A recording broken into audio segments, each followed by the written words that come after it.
Thanks for tuning in to episode 3 of Raw Vibes with A and V. Happy to be doing this third episode, and we kind of called an audible here. We had something else What's planned. that mean? Audible? Audible? You go a different route. Oh, okay. Like Learning. if you're kind of on the fly, like it's a football term. Oh, okay.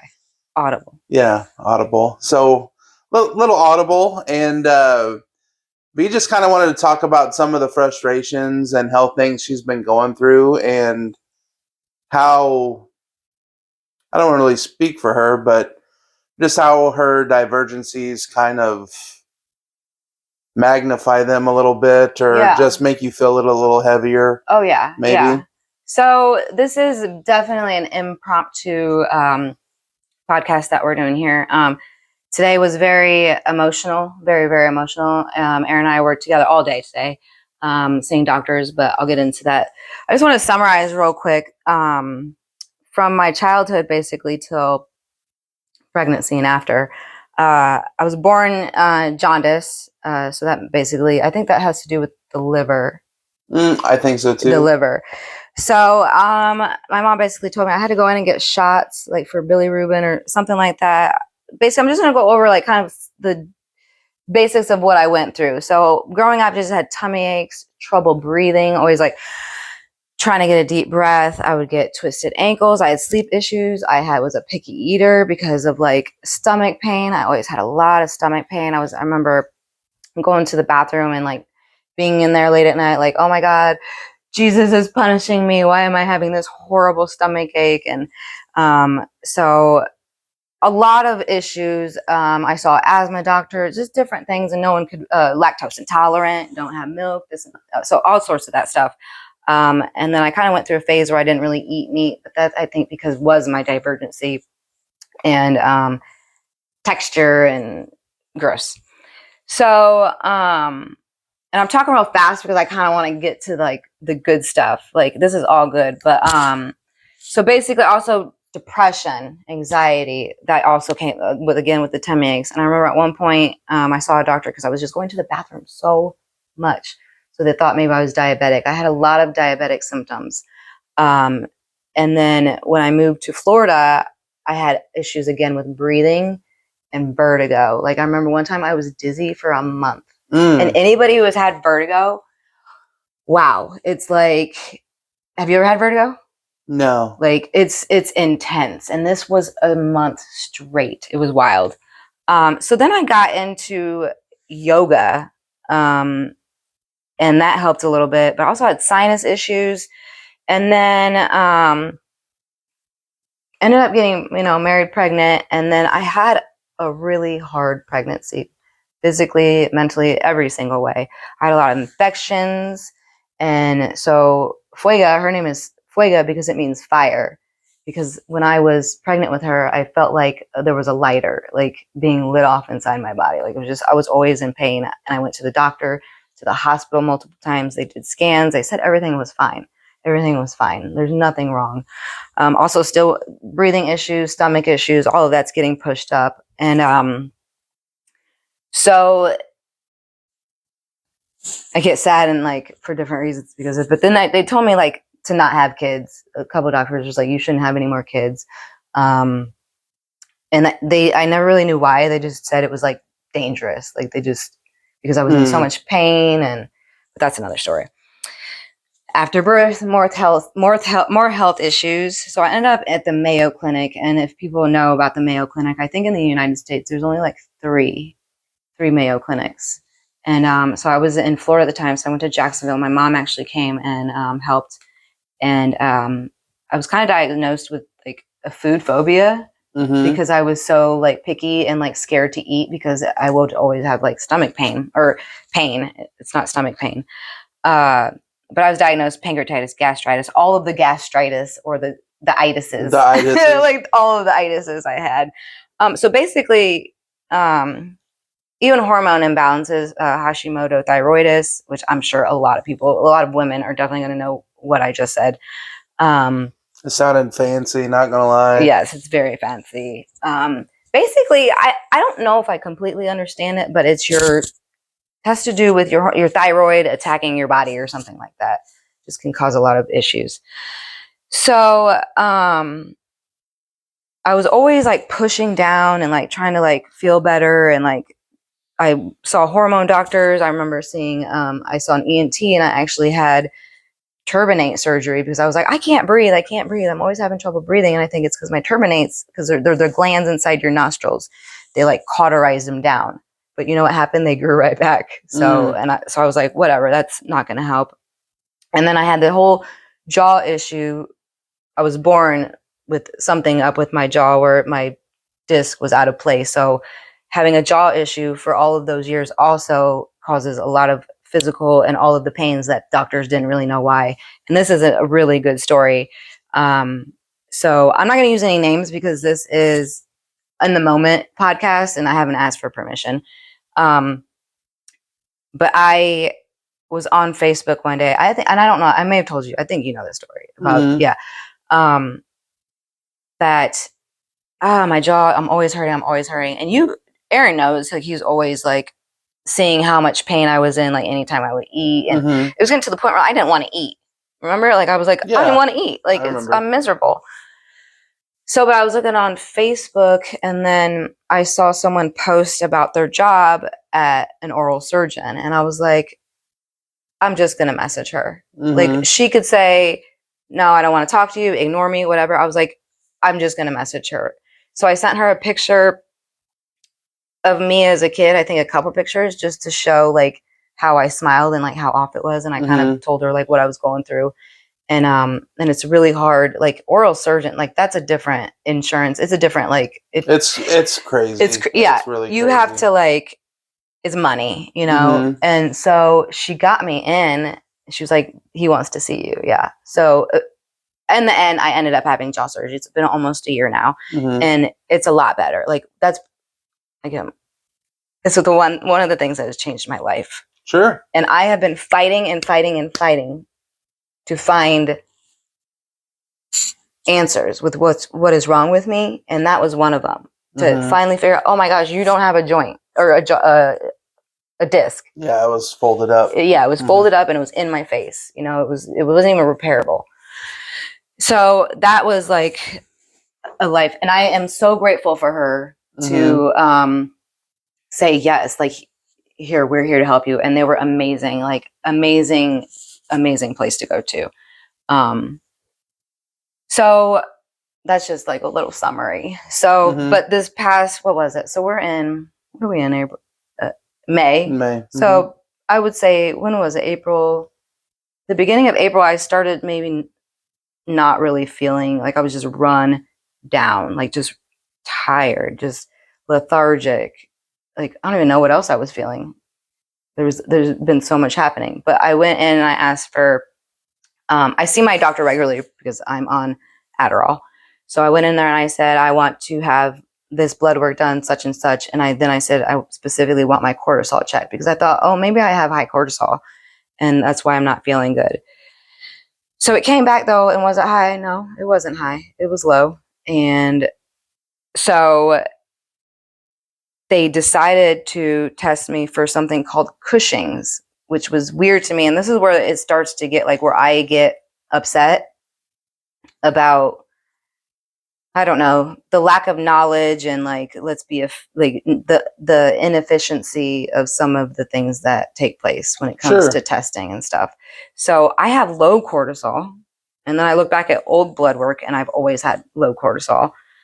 But they testing me, they give me, I forgot what it was, it was a steroid, right? It was a steroid pill. And then blood work the next morning to see how I would react to that. And I think my cortisol went lower. But they said that they gave me that test because they were testing for Cushing's, which is for people who have high cortisol, when I don't even physically look like I have high cortisol. Like the lady the nurse practitioner should have known, you know? So, and I'm not trying to badmouth anybody because Aaron works in the field or, you know, in the hospital, and like, we know a lot of nurses, but this is just reality of like how it is. And, so then they send me to an endocrinologist, and they want to test again for the cortisol, and then something called ACTH, which is it's something with your pituitary glands that stimulate your adrenal glands. Your adrenal glands stimulate your cortisol. It's hard to remember everything. And that doctor was really awesome because I think I may have mentioned that I'm also, like I said, I'm on the spectrum, and she was drawing pictures of stuff. Like, this is what I'm, and it helps that when you see it visually, because all of these words, like your pituitary gland, your adrenal glands, your like it's a lot to know like how it even works. So they did that test, but it was inconclusive. But the readings would show that I have something called Addison's disease. However, because of the pill that they have given me to test for the other thing, what happened was it could cause what you got, like a false positive or something. Isn't that what it's called when it's like false positive, negative? Like it's inconclusive. Like you have to go back. So I have to go back in a month to retest that. But I actually feel better. Like I don't know if I'm having a cortisol issue or if I was just extremely fatigued and just not feeling good. Excuse me. So I had been in excruciating pain like for like weeks now. So Aaron came. I think, did you take Fuega? And then I went to the hospital. Yeah, I think so. Yeah. So I ended up going to the hospital because I was like, I just want to get an x-ray. Like, I'm in such bad pain. So they did x-rays and everything came back fine. I'm just a little tilted, but in my hips. But so then it was weird because another good story is that, so yesterday I finally was able to get in to see to get a CT scan, a contrast CT scan. And so that was yesterday. And also someone had reached out on Facebook saying that they have a gym and they are a chiropractor, and not knowing anything about what's going on with me. And I was like, oh, that's so amazing. Like, maybe this person can like really help me because I thought I had sciatic issue. So he reached out, and then so I told him, oh, I'm having a CT scan done, and he was like, well, let me know what's going on, like, so I can help. And so I had the CT scan, and I get the results on the portal yesterday, and I'm reading them, and my divergency comes in. Of course, I Google every word, and I already know my diagnosis before any nurse or doctor calls me. So of course, emotional, and knowing what it is, but not knowing, what I'm saying? Because I don't know. I just know what I read. And, it just felt like a lot because you weren't even out of the woods with the cortisol stuff yet. Yeah. And like I have no clue the physical stuff you were dealing with. And then like this was something kind of thrown on to the pile. Yes. So it kind of compounded in a way. Yes. And that's what happens when I have one thing. It's usually like 5 other things go on top of it. Yeah. It's when it rains, it pours. So what they were doing though was a CT scan of from my lower lungs to about here, like pelvic area. So they did that scan, it came back. And so what we found out is, I already knew this part. My uterus and my cervix is tilted, which I already knew from when I became pregnant, and like that also caused an issue with pregnancy. But then I have what's called, I wanted to read it off my phone, but I'm silly and I'm recording off my phone. So I'm trying to think of the name of it. Diamographic hernia. Yeah, I can't remember the exact word. So I have basically, I was born with this, a congenital hernia and hernias. So both of my lower lungs are collapsed, basically. The way that it's explained is the lower lungs are a little collapsed, and there's hernias on both sides. Between the diaphragm and the bottom of the lung. Yes. And that caused, and this is what the doctor said. It's like the left side's worse, yes. right? So the left side is definitely worse. And so what can happen is that my organs will go up into my diaphragm cavity.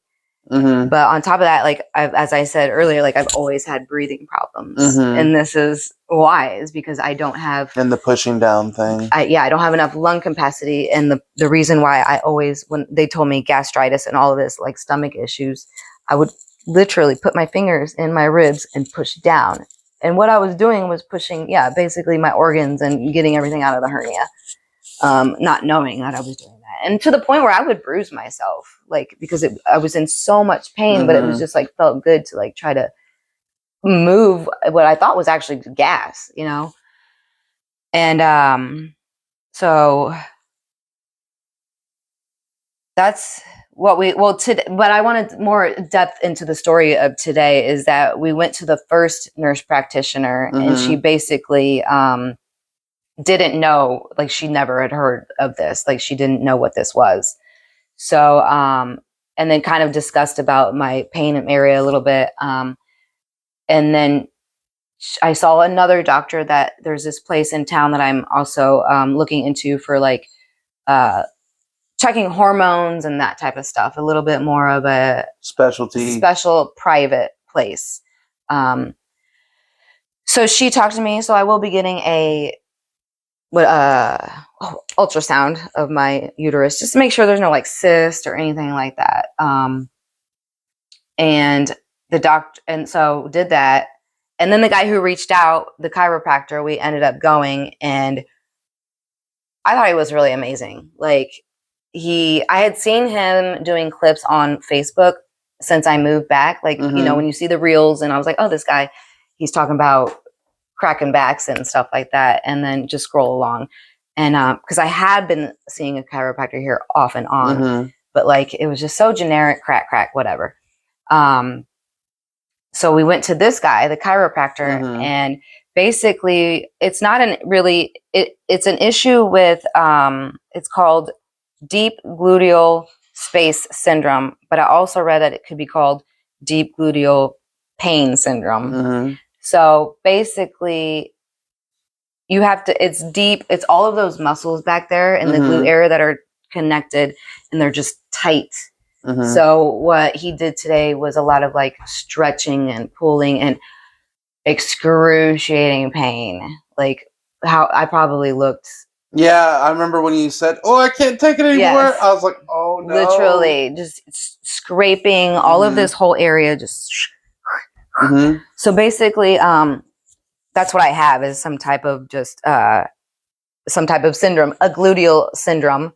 And so we'll be working on like just stretching and like really strengthening those muscles in that area. So, and I want to say that when I left him, I told Aaron, I was like, I'm happy. Like, and I've been crying all day, and I was like, I feel happy.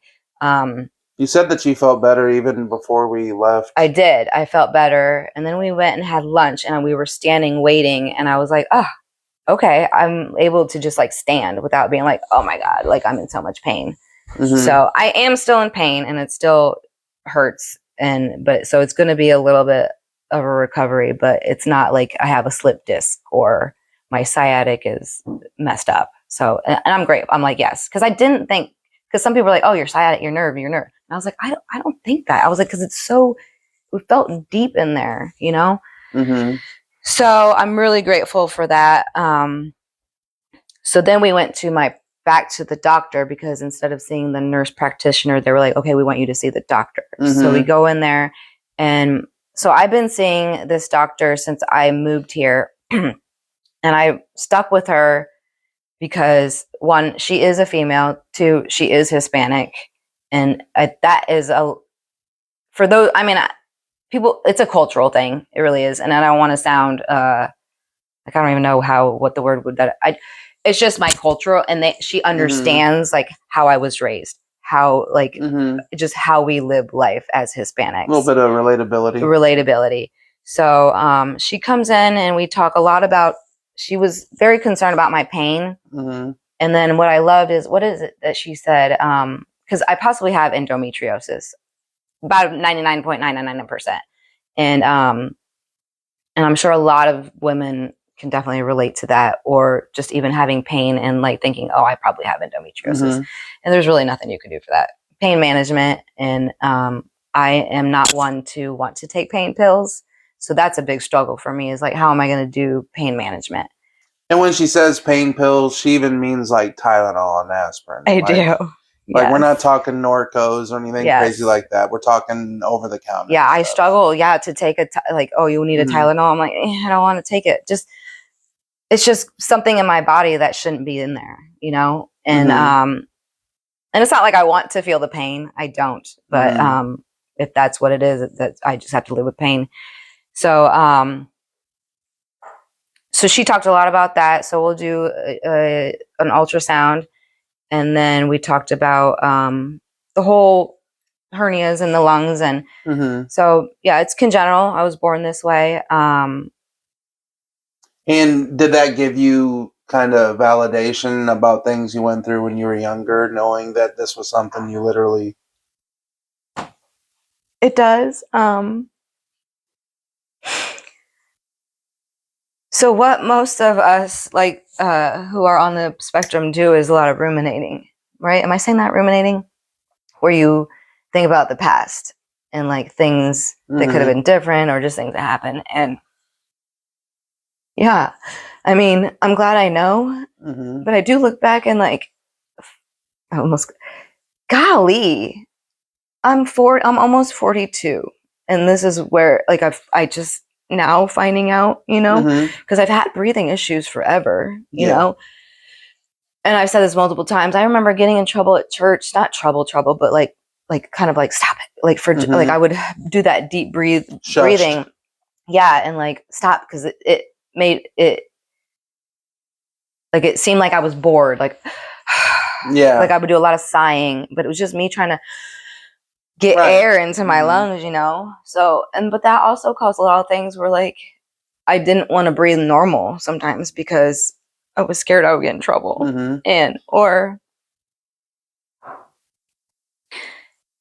yeah, just all the times I just couldn't breathe, and like asthma, seeing the doctors, the ENT doctors, like thinking that I'm crazy because like, it's almost like this was hidden. This was hidden deep in me. It's not surface. No. And I don't know what I think I read it's 1 in every 2,500 babies have this.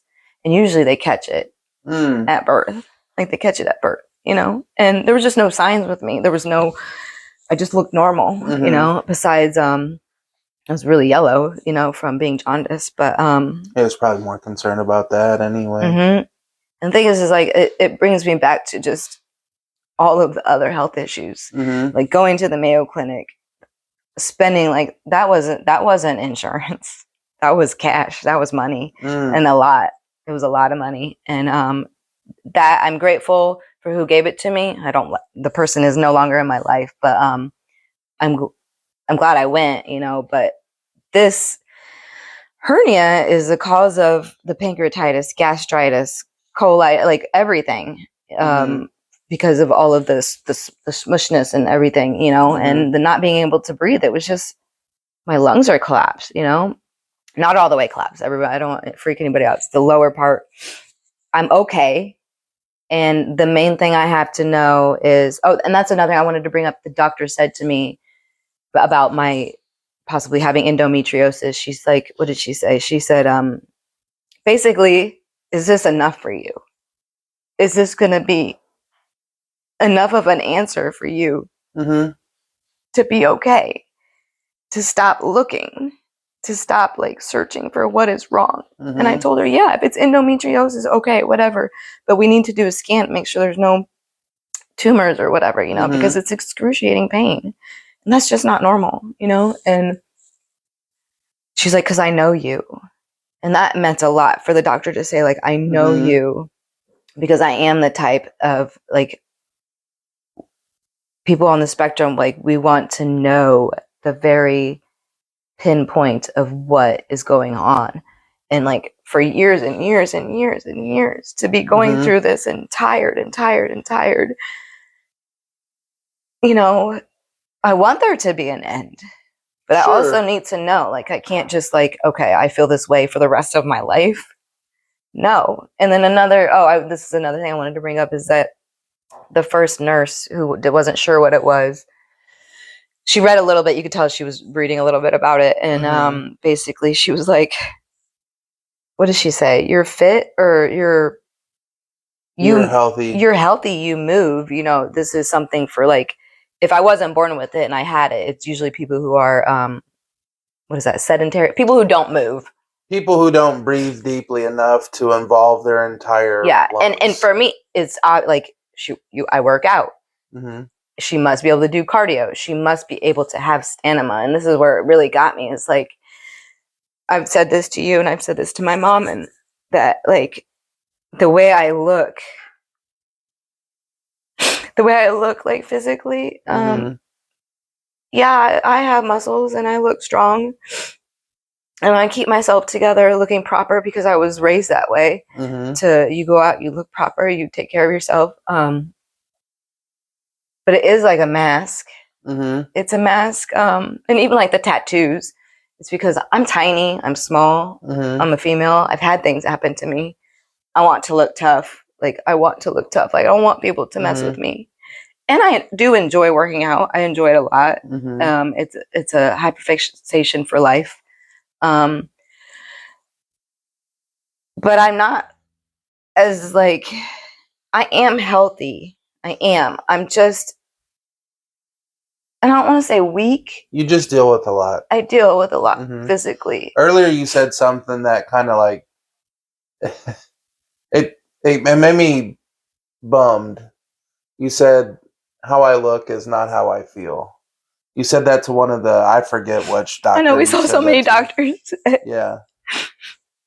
Yeah, like, and that is also part of this, is that I look fine. I look okay. So when I go into the doctor and I'm like, I'm in excruciating pain, I don't think they get it. I don't think they see it. I think they're like, oh, my perception is that this chick is nuts. Like, she's like, what is she doing? Or a hypochondriac. I worry that like people think I want attention. But no, I just want to feel better. Like, that's what it is. Sure. You know? And I do stay healthy, and I am I'm obsessed with it. But I am like, my name is Violetta Margarita. Purple flower. Purple Margarita means daisy. I'm just a really delicate flower that has all these muscles, you know? But, and that's I've heard or listened to some videos about a lot of neurodivergent people have health issues because of the way our body is made. And I don't even know if that makes sense. Like the way our structure is, our pathways, like we feel a lot, and not just like emotionally, we feel a lot physically. Like when we get hit, it's not like, oh, it's like, you know, we feel a lot. And so I've seen that other people have had the same issue where they go into the doctor and they're just very like mono or regular, and they're like, I'm not feeling very good. I'm hurting really bad. And it's hard to believe that when you're not like, oh my God, I don't feel good, you know? And for me, I guess, and Aaron was like, he was there all day today, all day at every appointment. And I'm so grateful that you were there, because like part of my divergency is that like I freak out. I freak out, and waiting and not waiting in a waiting room and just waiting. It kills me. Like, I don't even care that when the doctor walks in, I'm like, okay, it's the waiting. It's waiting, sitting there, just waiting. Like, oh my gosh. So Aaron was there, and I don't want to say what I have is like a meltdown. Like, how would you describe it? Like how I am in those situations. Like, I'm very emotional, but I'm also trying to explain to them, I feel like I'm trying to the kids would call it a crash out, kind of, but I just think you get so stressed and worried, and you just kind of reach this threshold to where you need to cry. That's all it is. That's how I see it. Yeah. And that's how I am. Like in that doctor, like I'm crying and crying. And yeah, I think in the future, whenever you get tests done, I'm going to prevent you from looking at them until you talk to your doctor first. Yeah, it's because I felt it. And please don't take this as me criticizing you, but I think you took the results and kind of ran with them. Oh yeah, and it makes you worry about something. And the theme to the day is that you are healthy. Yes, but this is something you've been dealing with that makes your life very uncomfortable. Yes, it is very uncomfortable not being able to get a deep breath. And I'm sure, like, if people notice, they'll hear me, like, and especially we've been talking about it. I know now I have it, so my breathing is even more labored. So it's hard. Yes, I've been living with it, and it's been exhausting. But I'm so grateful that you were there to be like my support, because I would have just been alone, like crying all day and really freaking out. I probably would have, if you hadn't physically came to me, I would have probably been calling you, oh my God, blah, blah, blah. So, and how does that feel though when I act like that? Like, what is that? What is your gut, like your first thing that you want to do? Just help calm you down. If there's anything I can do to talk you through it. And it sucks when I'm not here with you when it happens, because like I feel kind of helpless. But yeah, I just want to try to talk you down and get you calmed down a little bit, and remind you to breathe a little. And yeah, I don't know, kind of help your distress. Yeah, I appreciate it, and it was good. And I feel like you probably learned, like, today, like this was a first experience for us to like. Yeah. So, and excuse me, I was just on vacation. Shout out to my older brother and my Aunt Audrey for hosting us, because she's gonna watch this. Yeah. She's so sweet.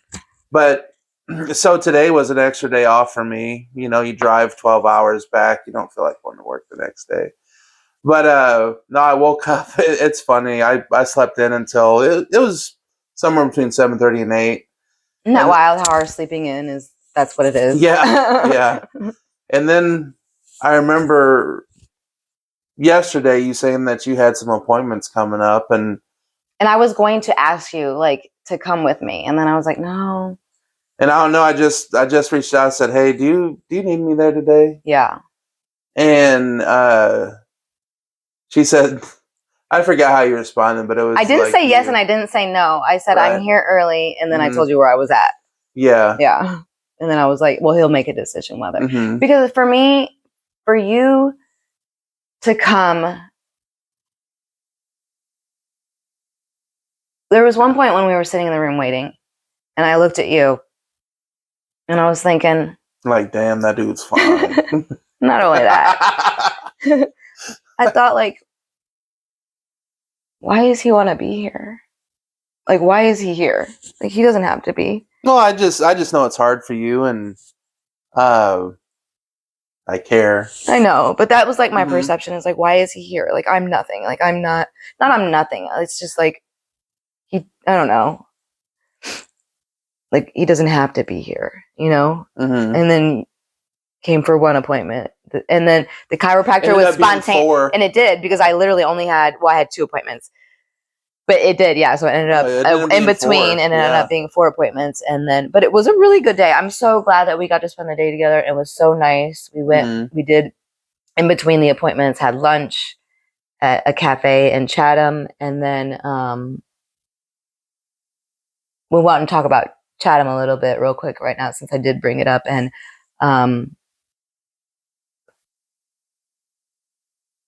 it's a tragedy. And I don't know how to talk about it. This is where I get a little like, it's sad what happened. It's really, really sad. Oh yeah, it's unimaginable. I mean, imagine starting your day out like any other normal day, and I don't want to get into why it happened, because I don't know. I know there were rumors of possible driving while intoxicated and then a medical emergency. I haven't looked into that anymore, Yes. so we'll just eliminate that. Yes. Yeah.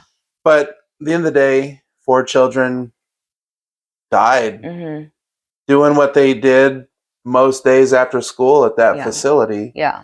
And we just wanted to say that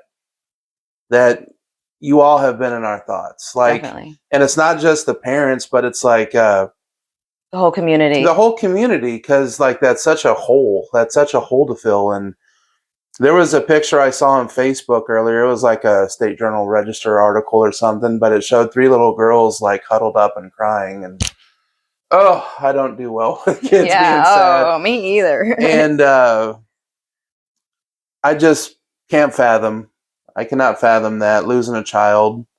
And not that there's ever really a good time to lose anyone, but something so freakish like that. So, but we have Chatham in our hearts. Yes, definitely. And we're thinking about you guys. And yeah. We gonna wrap it up there? Yeah, so we'll end it on that. And so, like I said, it was just an impromptu episode. She audibled. What'd you say? I audibled. If there's any dudes out there like Blue 42, brother. Audibled. Yeah. Blue 42. Yeah, I just needed to get it out like now because everything is today. And it makes me feel lighter. Like I feel better to be able to talk about it because I'm okay, but it is scary.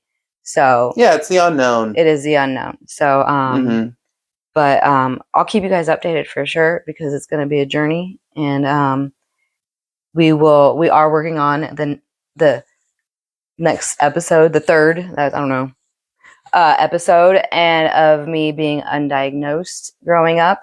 So we'll see you next time. So peace out. Until then, take care, everyone.